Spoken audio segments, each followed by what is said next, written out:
for them because they're loyal and it just was so brief, their run and but they got a ring out of it. They did get a ring out of it, which is more than Seattle fans can say. More than Ranger fans can say, Yeah, or Ranger fans, yeah. Absolutely. Yeah, well, they were one strike away. Twice. Yep. And Nelson Cruz, so the fact that Ron Washington doesn't put in a defensive replacement for Nelson Cruz in right field really screwed them over with David Freese. That was one of the best World Series moments I've ever seen in my life. This is one of the best World Series by a single player that I'd ever seen. Yeah. Big hit after big hit. It was crazy. Absolutely. Yeah, and the guy's not even that good. Yeah, no. He was like, NLCS on, I'm going to be a superhero. Right. You're talking about Freese. Yeah. Yeah, absolutely. He's Pablo, basically. Yeah, absolutely. All right, well, I think we basically got through the meat and potatoes of this week, so we'll just see what goes down against Texas. I think I'm a lot less confident that we're going to sweep, than, I was with the Royals anyway. So I'm the exact opposite. You think so? Yeah, I think that they had a better chance to sweep Texas than they did to sweep Kansas City. I mean, I feel like, if we were going to lose anything, it was going to be that second game in Kansas City, and with Price, they didn't lose it. So yeah, I don't know. I just feel like Erod's a little finicky, Minor is a little hot. Game 2 is a crapshoot, but Gallardo is, not pitching well either. So that game could be or go ahead. The Yankees get the Orioles, so I mean, and I think it's 4 games. Do you guys realize how bad that Orioles team is? Like, it's that might be bad. The worst baseball team of all time. They might finish with the worst record of all time. They're on pace to win 43 games, which is ridiculous. But that's... And I think the Tigers in 2003 only won 44 games or something like that. Sheesh. Don't forget with the Orioles that dudes are going to get traded off of that team. So multiple. Yep. So who knows if 43 is really going to happen? And I picked them to be a wild card team. Seven of their 9 starters last season hit 20 home runs or more. And then when you take into consideration that they signed Alex Cobb, who's, a semi-top of the rotation guy. Cashner? I really thought that team was no worse than a 500 team anyway. And it's just so bad. I think their over was 76.5, and I took the under. You know what it is? I think a lot of it has to do with a lot of people were moving on after this year, regardless of what happened, regardless of that team going to the postseason, regardless of anything. There was too many expiring contracts. I mean, it's almost like Kansas City last year.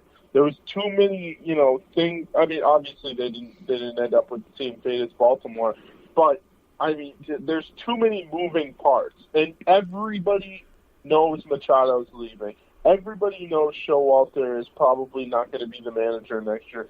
Everybody knows Duquette's probably gone. And then not to mention the other players that are there as well. Britton's gone, Jones is gone, and then they're going to have to build around Scope and all those other guys. So, I mean... Right. Then they have a bunch of trade pieces as well, like Brad Brock could get traded there, and O'Day could get traded. That team might be the most unnoticeable team in Major League Baseball once that trade deadline's over. That bullpen could definitely be pilfered by the end of the month. Brock, Britton, O'Day, all very serviceable arms. But I would love O'Day. Yeah. Oh, I would love O'Day, too. I love those, submariner sidearm type pitchers to just kind of... And we don't have one. I know. So it's like... Right. They could just totally screw with the flow of so many offenses. You kind of had it with Wright with the knuckleball in a way. Like, he's an off-speed guy, but... Like, his release takes completely the batter's eye basically completely out of play. Right. Because his release is so low. It's phenomenal. I have a question for both of you guys before we head off of here. Yeah. Hang on. Let's, So, Periscope. Go ahead. Did you guys see the game today? Yeah. I actually did not. I was at a tournament. Oh, okay. So Remy was talking, and I kind of agree with this. That, they get Chris, in the rotation, you got Chris Sale, you got David Price, you got Rick Porcello. He made a good point of, Price and Sale are similar, not the same, obviously. But, from a pitching standpoint, Price and Sale are similar. So what if you flip-flop Price and Porcello, and you did, Sale game 1, Porcello game 2, and then Price game 3, in the rotation, just so, you don't have two hard-throwing lefties, back to back. Yeah. Instead of, then you break up the left and right and left again, instead of just going all lefties. Well, I mean, I 100% agree. I don't think that you should ever, if you have the option, I don't think you should ever go back-to-back hand miss, honestly. I agree. Mix it up. Throw it out there. It's like... Ideally, you would throw right in between them, because that would really do it. Yeah. That would really... Completely throw it off. Guys would be flailing at every pitch. Yeah. Yeah, exactly. Can you imagine going right to O'Day and just screwing everybody up? Yeah, absolutely. Yeah. Anyway, guys, it's getting late, so we'll wrap. Yep. But appreciate you guys coming on, and hopefully we'll take another team to the slaughterhouse. Yes, sir. Yeah. Thanks for having me. Yeah. Thanks for coming on, Tyler. It was good to catch up with you. Yeah, no problem. Yeah. Have a good night, guys. All right, so there goes episode 61, and Erod gets the start tomorrow against Mike Miner. I'm a little more worried about that game than those guys are, but we'll see how it goes. So have a good start to your week, everyone, and we will see you, I believe, Wednesday night. Take care.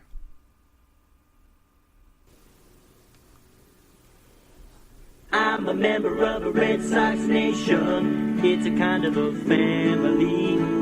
Wherever I roam, a Fenway home, that's where I long to be. I'm a member of a Red Sox nation. It's a kind of insanity. Yeah, I live and die with Red Sox pride for eternity.